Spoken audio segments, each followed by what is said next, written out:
Hello students, today I am starting chapter 15 of your grammar book, the future tense.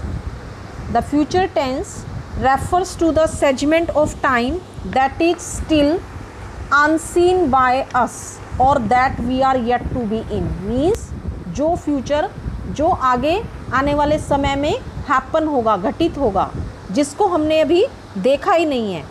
Like the present and past tense, it is also subdivided into 4 segments that we are to study in the following sections. Firstly is future indefinite tense or simple future tense. The future indefinite tense expresses simple futurity of action or simple ordinary plan program possibility with reference to some action. Besides the verb form, the adverb of time means इसके अंदर आपको एक तो बेटा will shall मिलेंगे plus verb की first form मिलेगी. कुछ एडवर्ब्स भी होती हैं फ्यूचर टेंस के अंदर जो आपको ये शो करती हैं कि ये सेंटेंस जो है वो सिंपल फ्यूचर टेंस को बिलोंग करता है. For example tomorrow, next week, next year, next Sunday, in the times to come, in the days to come in 2021. Simply, firstly I am telling the structure of affirmative sentence in the simple future tense. इसके अंदर structure होता है बेटा आपका subject plus will shall plus first form of the verb plus object. I और we, one our subject is I or we use shall, and with other subjects we use will. For example, we shall meet again next week. Yeah, you will realize my worth someday. In the negative sentence, you will add not just after the will or shall, and in the interrogative sentences we put will shall in the beginning of the sentences. At the end we put question mark. इसके जो uses हैं बेटा, when the application of will and shall is reversed. reverse क्या होता है? उल्टा करना, उसकी एक जगह की यूज़ करना.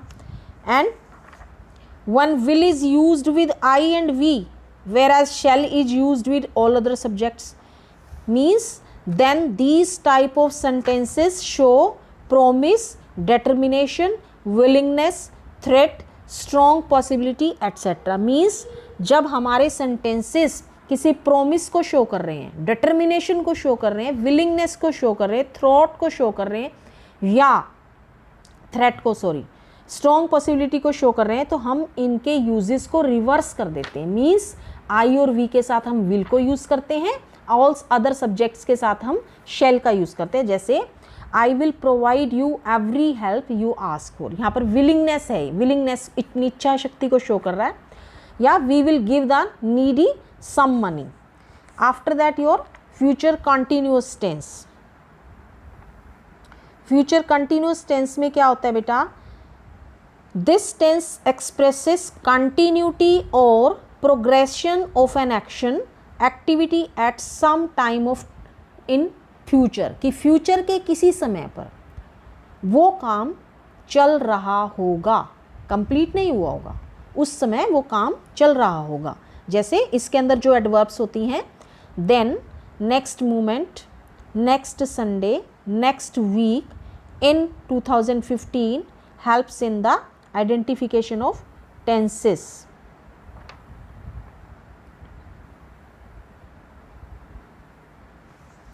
आफ्टर दैट जो इसका स्ट्रक्चर होता है बेटा एफर्मेटिव सेंटेंस के अंदर, subject plus will shall plus BEB plus first form of the verb with ING plus complement. इसके अंदर विल शैल जो मोडाल्स ऑक्सिलरीज होती हैं वो अपने साथ हमेशा वर्ब की फर्स्ट फॉर्म लेती हैं. और कंटिन्यूस टेंस की कंडीशन होती है, मीन्स जहाँ हमारा काम प्रोग्रेस में चल रहा है हमने वहाँ वर्ब की फर्स्ट फॉर्म के साथ आईएनजी का यूज़ करना है, तो दोनों की कंडीशन को पूरा करने के लिए हमने बी तो विल शैल की कंडीशन को पूरा करने के लिए as a first form of the verb use किया है, और वर्ब की फर्स्ट फॉर्म के साथ आईएनजी हमने कंटिन्यूस टेंस की कंडीशन को पूरा करने के लिए किया है। In the negative sentence we put not just after will shall, means between the will shall or be we put note in negative sentences. In the affirmative sentences and in the interrogative sentences we put will shall just in the beginning and at the end we put question mark. After that your future perfect tense. This tense expresses an action that is likely to begin in future and be completed by some points of time future, कि future के किसी समय पर कि वो काम उस समय तक पूरा हो चुका होगा, काम पूरा हो चुका होगा। फॉर एग्जाम्पल इसके जो आइडेंटिफिकेशंस हैं वो एडवर्ब्स के by the time, in 2 months, within a few days, months, years. Affirmative sentence के अंदर हमारा जो स्ट्रक्चर होता है इसका will shall subject plus will shall plus have plus third form of the verb plus object. Negative sentence we put not just after the will और shall, and in the interrogative sentence also we put will shall in the beginning of the sentence and at the end we put question mark. After that your future perfect continuous. future perfect continuous के अंदर आपके पास this tense expresses an already begun action that is to be in progression over a period of time and is likely to end in future, कि काम जो है वो पहले से ऑलरेडी शुरू हो चुका है लेकिन वो जो ख़त्म है वो फ्यूचर में ख़त्म होगा, अभी उसकी प्रोग्रेशन चल रही है, कंटिन्यूटी चल रही है।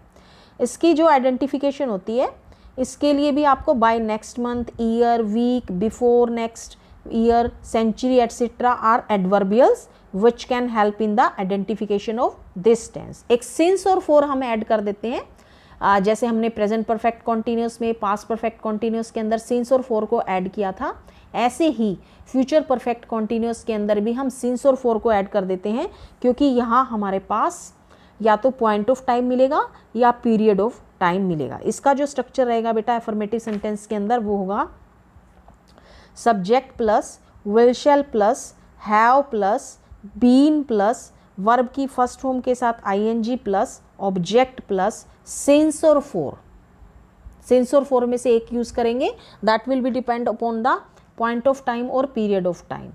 तो और हमारा पॉइंट ऑफ टाइम और period of time. And in the negative sentences we put not just after shall or will.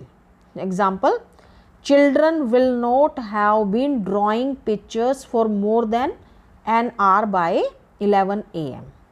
In interrogative sentence, we put will shall in the beginning of the sentence and at the end we put question mark.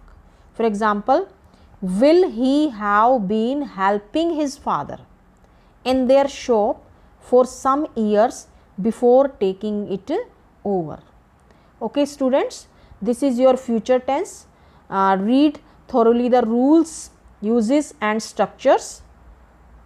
That's all for today.